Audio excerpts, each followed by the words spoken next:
Hi, and welcome to Chess for Life in the Time of Corona.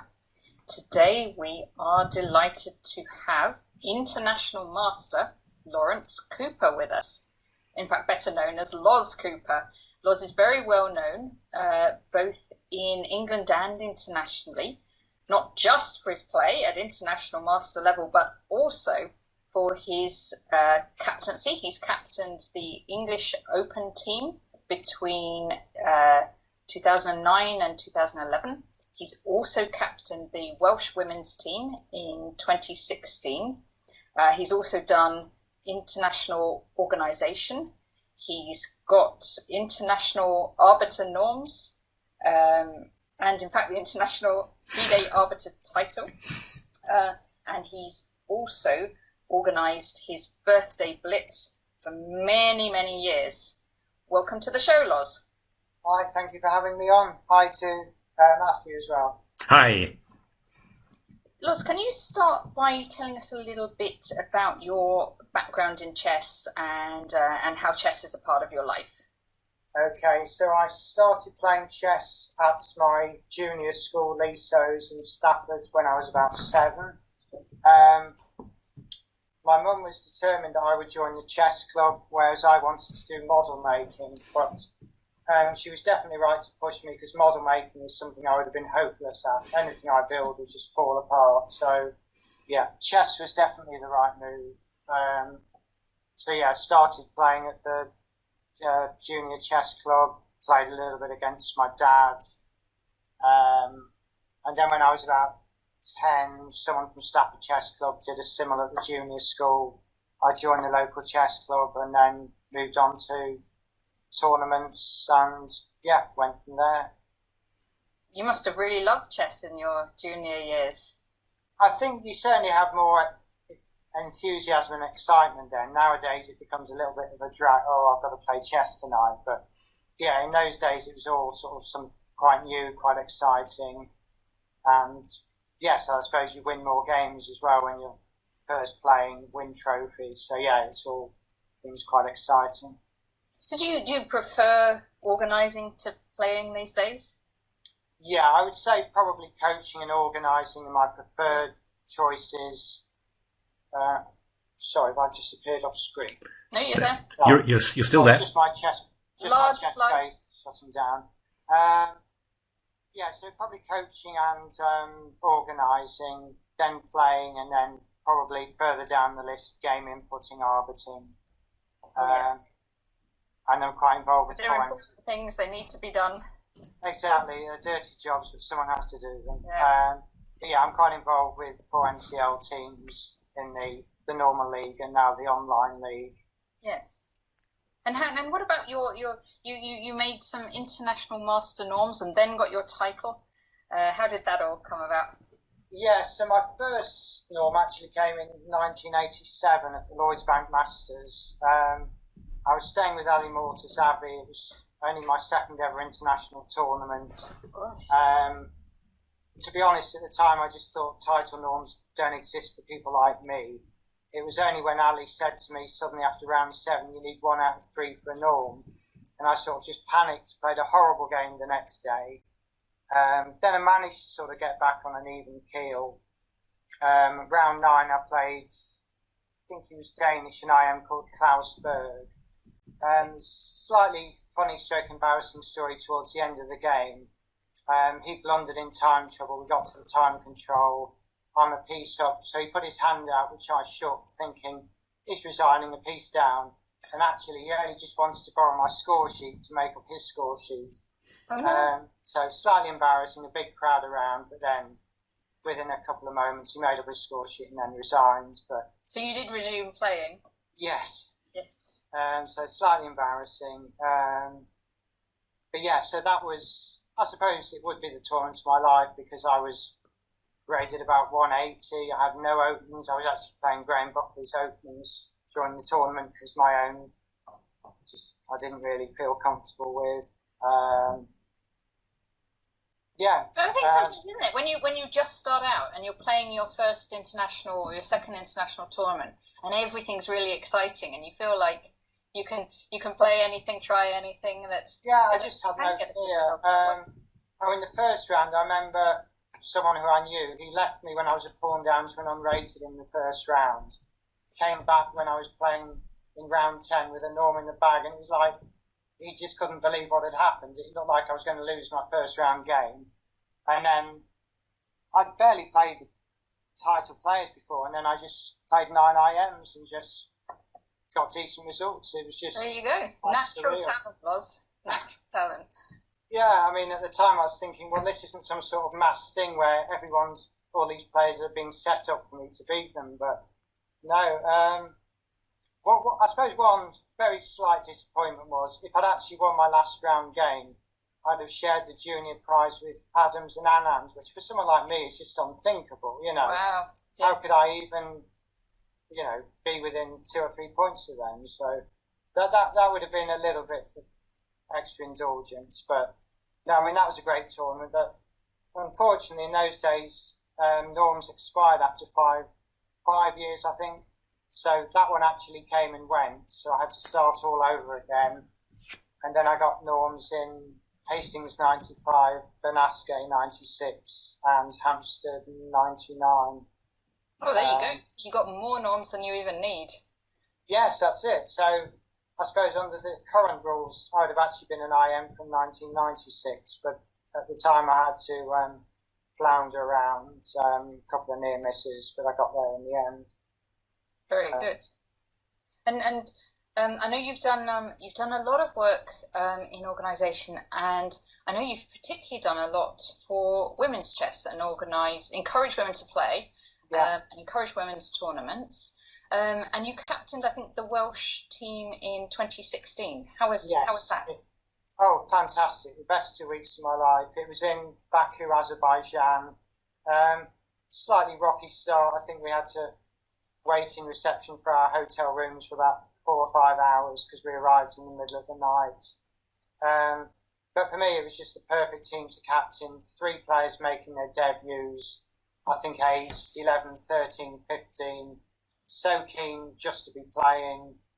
And yeah, it was great. I remember at lunchtimes they would go around, the 2 sisters, Venetia and Cheyenne, had an autograph book, and they'd be going around the dining room. They'd see Judith Polgar, Topalov, and of course all the English players. And yeah, I just thought, how can you not enjoy something like that? And yeah, the results went quite well. The team got 50%. Oh, fantastic. And the youngest 3 all got WCM titles, which, for them it was just fantastic. It was so nice to be part of that. That's lovely. And you've also coached the English Open team. How was that? I would say I've captained them. I certainly wouldn't say I've coached them. Okay.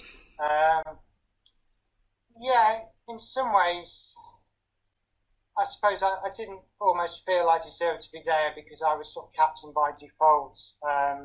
Okay, I had to select the team, but it was a slightly awkward experience because I thought I'm not giving the players something that a stronger player would be giving them. So they were essentially without a coach.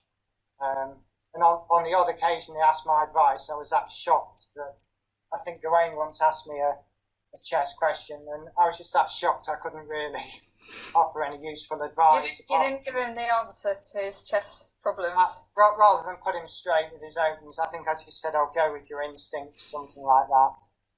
Yeah. But yeah, I mean, I'm glad I had it. I sort of always wanted to be England captain, but perhaps I'd rather it would have been... With a coach there as well, right? Well, when I felt I'd actually earned it, I sort of felt like it was a little bit, we've got no money to pay anyone, will you do it type thing. But yeah, I'm still glad I did it, obviously. Yeah, I bet you did a really great job anyway. And you'd have been good for team morale, I'm sure. Yeah, there was no sort of...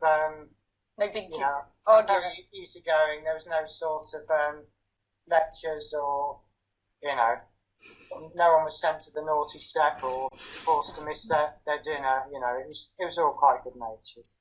Yeah, and you've also done a lot of work for the English Chess Federation. You've been international director and also junior director. Yeah, international. Oh, sorry. International director, the main part is sorting out the England teams, so selecting and organising the open and women's teams.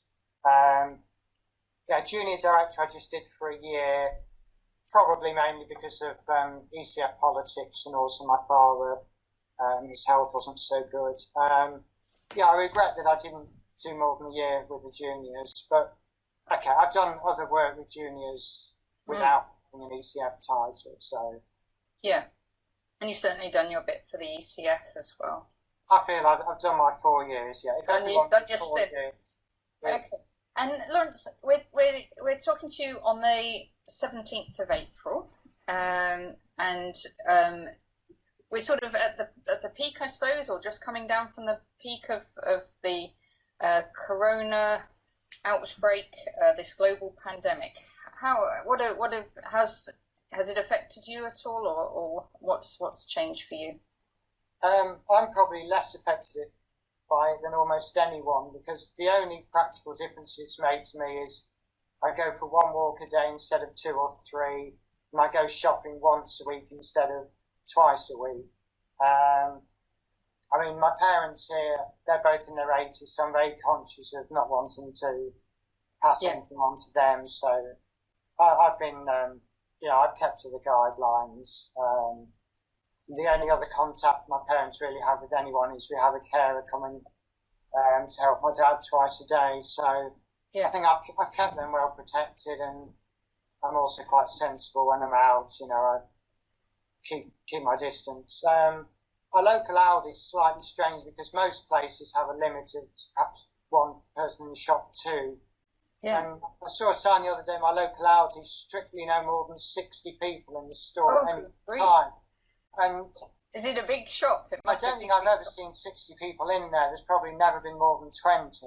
But even if there was suddenly 61, would they really be on hand to count it? Yeah. Throw the last? So, okay, I sort of had a bit of a laugh at that, but I thought, okay, maybe that should worry me slightly, that I'm going to a store that's perhaps not taking it as seriously as they could. Yeah, I know some of our local stores have managed it. They manage it very, very well, and they have their one-way routes, and they strict 1 in, 1 out for customers, and you can kind of feel like they're very, very well organised, which makes me feel confident in them. Yeah, they have, by the checkout, they do have the 2-metre things, but yeah, it seems like they're less strict than others, let's say. Okay, yeah. Okay, and what about also your chess activities? Have your chess activities been affected? I suppose the main difference is I captained 3 teams in the 4MCL, which is ground to a halt until I think there's talk of maybe the season will commence in August. So I was thinking, okay, at least now I get sort of several months off from any captaincy. But then they started up the 4MCL online league. And I sort of saw the time limit and thought, well, no one's going to be interested, but I'd email my players just in case. And now I'm running 3 teams in that, so that's 12 players to find every Tuesday until the end of June. Keeps you busy. My players are all really keen, so I'm really getting full teams from asking 13 or 14 people. So, so I'm not really doing any coaching at the moment, so that hasn't impacted. Have you considered doing coaching online? I mean, there's one player that I've coached online quite a bit over the last couple of years, one of the Welsh girls, but she started Cambridge University in October, so it made sense just to let her find her feet there. Yeah. Then maybe come back to the coaching when she's ready. Okay, good. And so what game, you've selected a game for us to go through. What game have you selected and why? Well, I selected a choice of games, and I was perhaps steered in a certain direction. So I'm going for a game I played against the late and legendary Tony Miles in a simultaneous. Should be able to remember the year, but I think it was about 1982. It's in my chess base. I was graded 118J for junior, and I made a note he was 26-16 at the time, which is like terrifying for someone like me. Yeah. But okay, just very honoured to get the chance to play him, and I suspect at the start it was like, how many moves can I last? And yeah, and it just, having been outplayed from early in the game, then as can happen in a simul, you're perhaps looking at lots of games and you can just miss one or two details. Did you ever get a chance to talk to Tony Miles? At the simul, or just in general? Did you know him? Yeah, because I'd played him on 3 other occasions. Yeah, I've played him 4 times in all. But yeah, he's just a nice, funny guy, good sense of humour. I think at the simul at the end, when he presented me with a certificate, he did a joking sort of hands around my neck type thing. But yeah, you know, just a nice guy. And obviously being from Birmingham, he was sort of, along with Keith Hart and Mark Hebden, who I played a lot, they're the sort of players that I really looked up to. Yeah, brilliant. Okay, thank you very much, Loz. We're going to now move on to look at your game. Okay, thank you.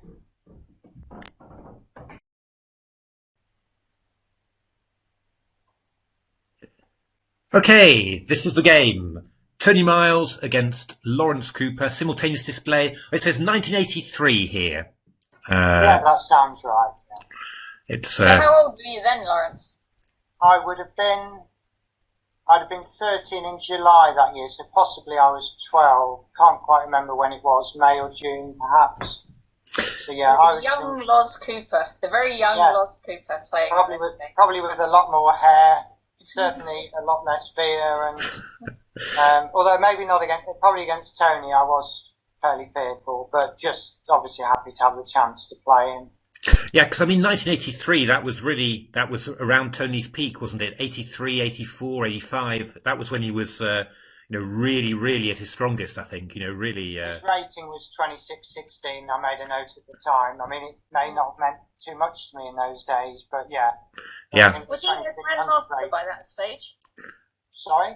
Was he a grandmaster? Oh yeah. Sorry, he must have been. I think that was late 70s, I guess. I think 70. Yeah. Was it 75, 76? He became a GM. Okay. Sometime around there. It's and I think it was 1983 the year he beat Karpov. It's all sort of. He did so many great things. Really, it sort of fades into all sort of coalesces together. Really, but yeah, just such a fighter of a player as well, and yeah, and just a nice guy with it, definitely. So in the simul, he played something he rarely did. 1 E4. Yes, and in those days, it's hard to believe now looking back, but yeah, in those days I was playing the French. I mean, it may have been something really basic, like I switched from E5 just so I didn't have to ever worry about Scholars Mate. E6 just stops all that. Once I was confident enough, I then went back to E5.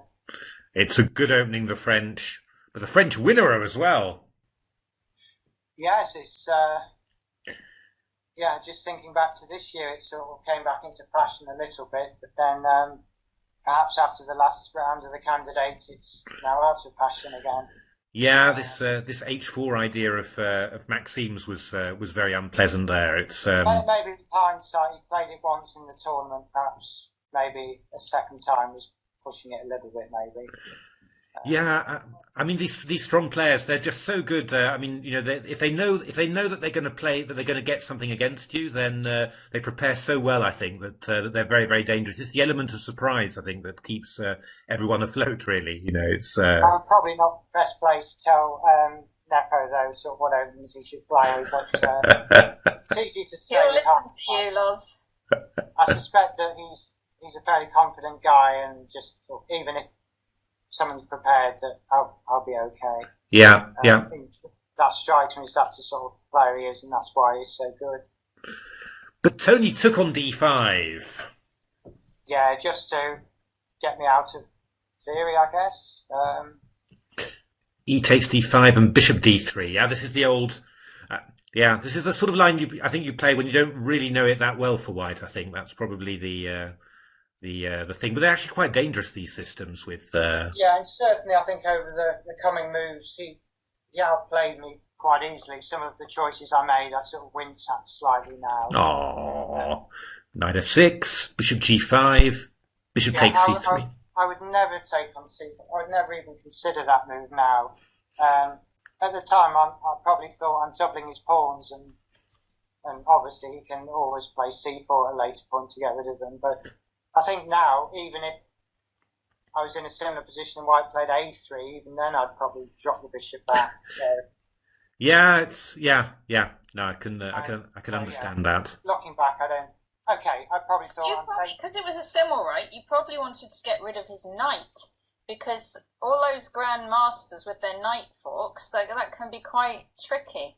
So if you move that knight, that's one less knight fork to worry about. I mean, there probably was a little bit of that's one less piece that he can sort of attack me with. But yeah, I guess it was. I'm doubling the pawns. I'm not losing the tempo. I'm castled.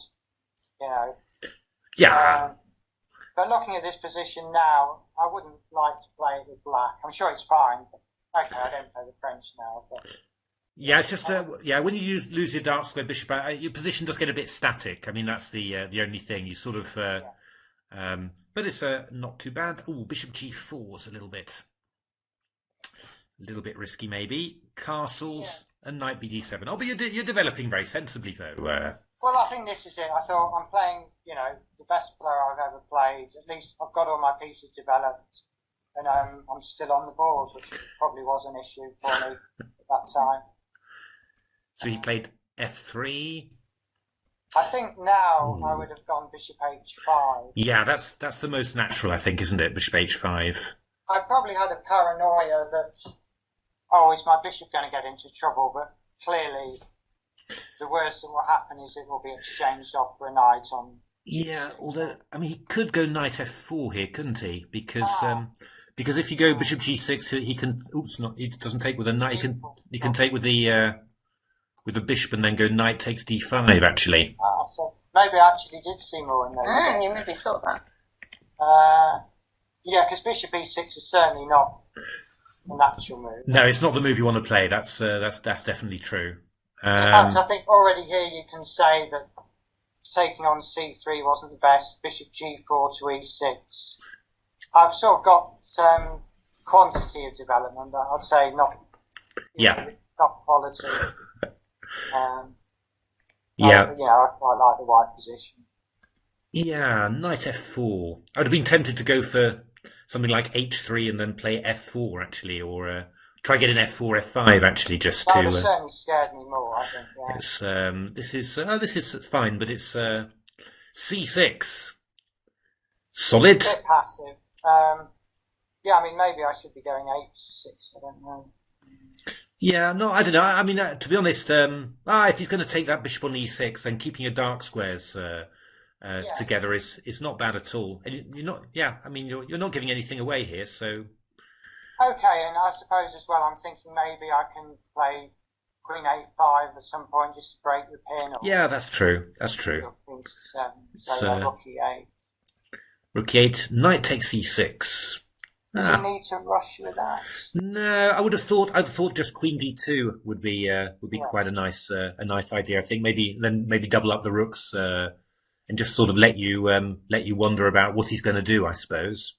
Yes. It's 96 is a bit early, but you do that sort of thing in symbols. Ooh, f4. Yeah. F4 possible, not. Yeah, I mean it's going to be quite dangerous. I mean, I suppose queen f3. And all that sort of stuff. He wanted to stop me playing e5, but yeah. No, it's a decision, but it's I don't know. It's committal. It's a bit committal. Yeah, c5 always a good move. Yeah. It's c4. Yeah, he didn't want to allow you to play c4. I think that was probably the reason. Opening up the centre. Then he played queen c7. Yeah. That's a good move, I think. Yeah. I mean, maybe I could take on d4, but I mean, queen c7. I'm eyeing the f4, aren't I? I want to play h6. Yeah, I think you're doing very nicely here. Actually, I think that's queen c7 is a good move. I think just development and just coordinating your pieces. Actually, you've done that very well, I have to say. Yeah, the last sort of 4 or 5 moves, it's suddenly he outplayed me from the opening, but now I've sort of got back, I think. Yeah. I mean, I think it's just an unclear position, really. So he took off. Did he know you were one of the people to watch in the simul? Because you know, like when you're giving a simul, and there are certain boards you have to concentrate on pretty hard, or were you a bit of a mystery person? I mean, I didn't know I was one of the people to watch. So, I mean, okay, maybe juniors perhaps. When I do a simul, I'm perhaps wary of if there's juniors playing. I mean, the one thing I do remember is the two people that beat him were both graded 118J. So, yeah, it's those juniors. Yeah, these pesky juniors. Let's have a little. So what did Tony do? He took on E8. Slightly strange, maybe. I'm very hesitant to ever say someone as strong as him has lost the thread, but yeah, things have gone for me in the last few moves for sure. Yeah, I mean, look, yeah, you're beautifully coordinated actually, you know, and actually the stuff like the bishop on G5, which was causing a problem before. It's not really causing any sort of problem at all now. Actually, you know, the knight's just going to move away and leave that bishop hitting thin air. So, no, this has gone very nicely for black.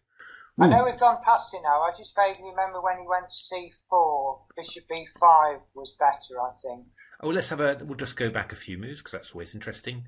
Bishop B5 here straight away. Oh, with an awkward, okay, with some awkward pins actually. Oh, yeah, that could be quite awkward, couldn't it? He's threatening bishop takes F6, and if you go rook E7, maybe. Ah, that's a bit. I don't know if I can go queen A5. Queen A5. Yeah, I think you can probably do something like this, maybe. Yeah. Because if he goes bishop F6. Take on F6. Yeah, you go queen takes B5. Queen takes B5. It's yeah. No, it's quite. But you've done very well there. I mean, it's just White's got to be a little bit careful here now. And bishop B5 feels a bit odd, really, I have to say. But rook E4, that's a good move. One thing, again, just having a quick look this morning to remind myself, is that here he should go bishop D3, because if I take on D4, he has C3. Oh, very clever. Obviously, at the time, I completely missed this, so... Okay, yeah. So, yeah. Rook E4 looked nice and tempting, but yeah, maybe it wasn't the best. Well, I don't know. I mean, you could always just go back to E8, of course, you know, and just say, Tony, what are you going to do? That would be possible as well. But he went. I could have gone knight E4 as well, could I? Knight E4. That's probably a decent move as well. Yeah. I mean, looking at it now, that certainly looks like the move I should have. That looks very natural as well. Yeah, I get an A6 as well, and C3 is possible, or just this is a bit awkward for him, isn't it? Could be. Although, has he got something like Queen G4? Could he try that one? Yeah, something like that would have probably scared me. But you've got to. Well, you can move the knight round to. You can move this knight round to F6 there. So maybe. Certainly at the time, I would have been aware of any threatening move. But maybe would have even worried about Queen H5. So yeah, Rook E4 might be explained by I want my knights to keep his queen out of the game. Yeah, it's a nice. I think it's a good move. I think it's nice and central, attacking the pawn on D4. You know, asking him again to do something because he has lost the thread really. I mean, he's making a bit slightly random threats in a way, and you're just remaining centralized. So, pretty good really. So he went bishop takes D7. Okay, knight takes D7 and D takes C5. Ooh, that's risky. That's getting a bit risky now. Obviously, queen takes C5 check and queen D6. Yeah, this is a very nice move, queen D6. That's nice to say that, because when I looked this morning, I'm thinking, why did I go queen D6? I don't know. Okay. I like those moves. But you're just very nice and solid. You know, attacking that pawn on F4, you'll have H6. And you know, you've got all sorts of squares for your knights as well. Knight can come C5 into E4, you know, so it's that's just a nice consolidating move really. I'm just wondering if there's a reason why I didn't go H6. That is a very good question.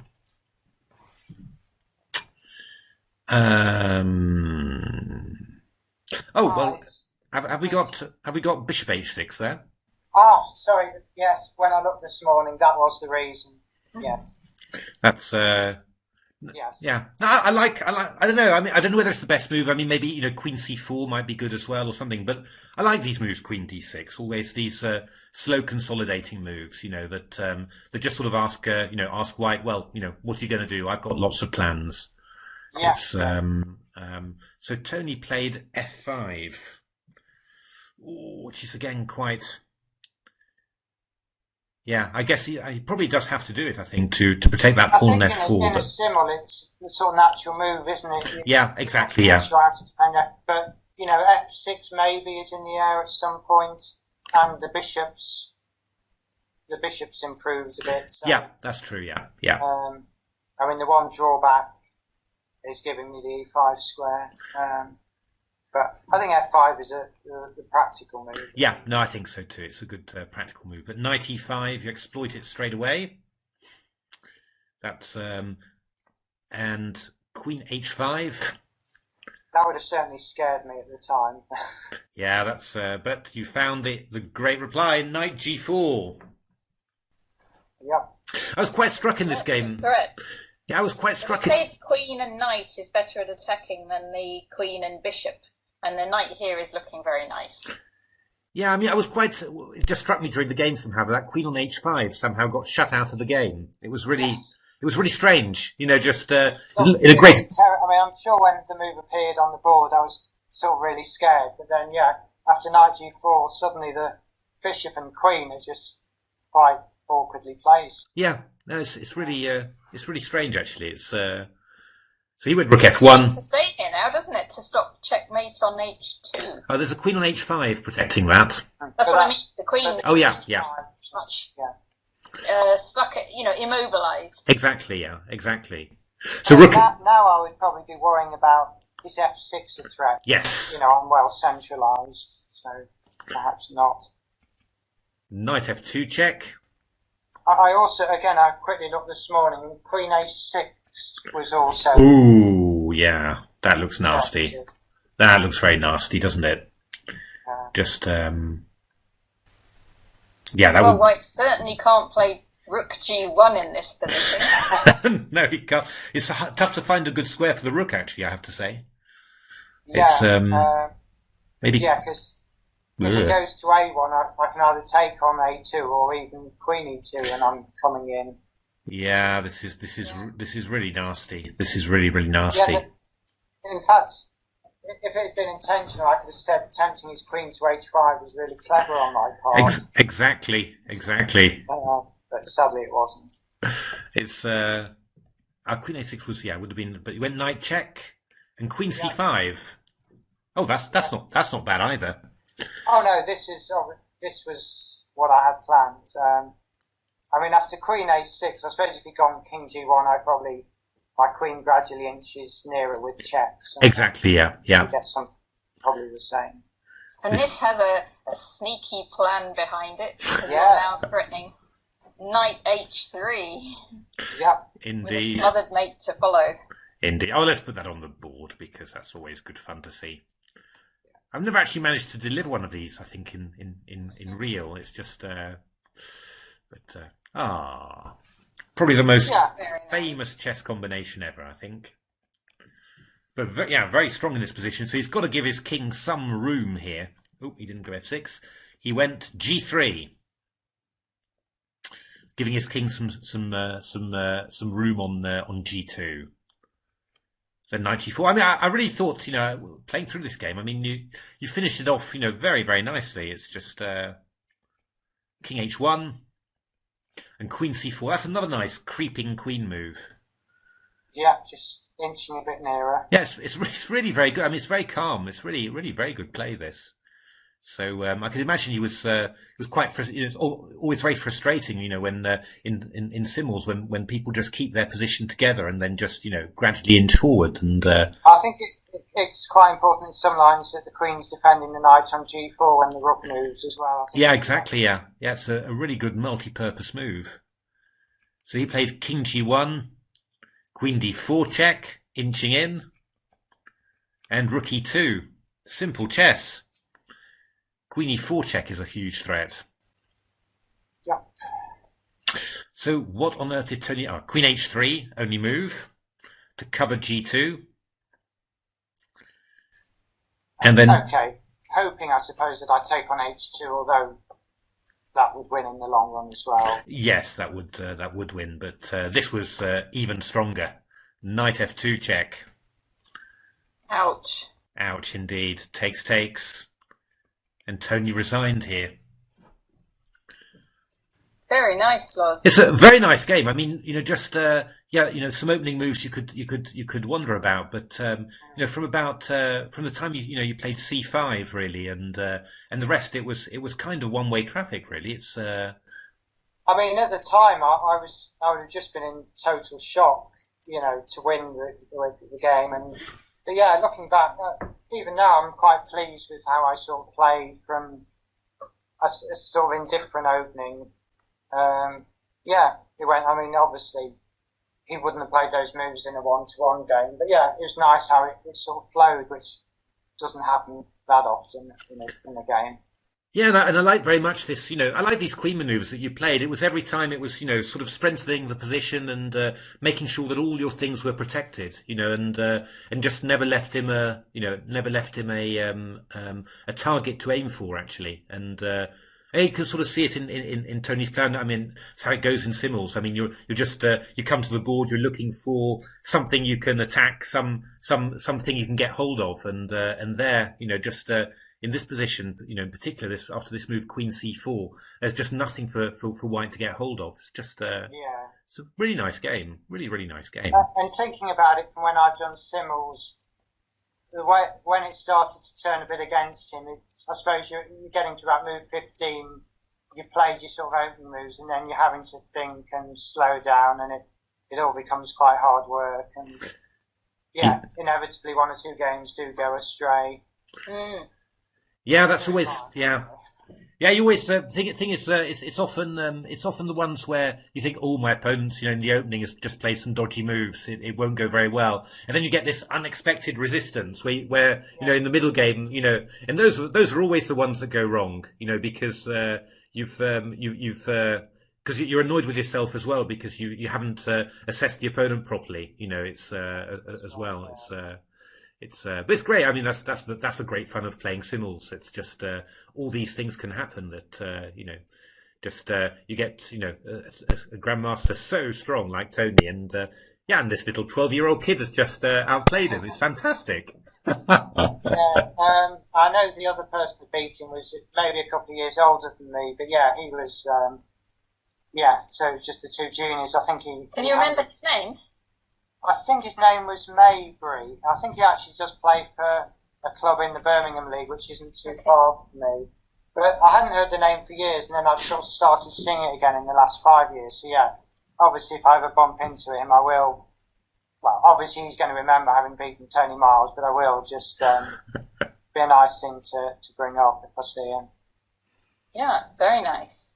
Very nice. Okay, well, thanks very much indeed, Lawrence. Really, really, really nice game. Really enjoyed that. And thanks very much for chatting to us and showing us that game. Really enjoyed it. Thanks for asking me. Time's flown, I must admit. Okay, thanks a lot. Thanks very much indeed. Keep well. Okay. See you soon.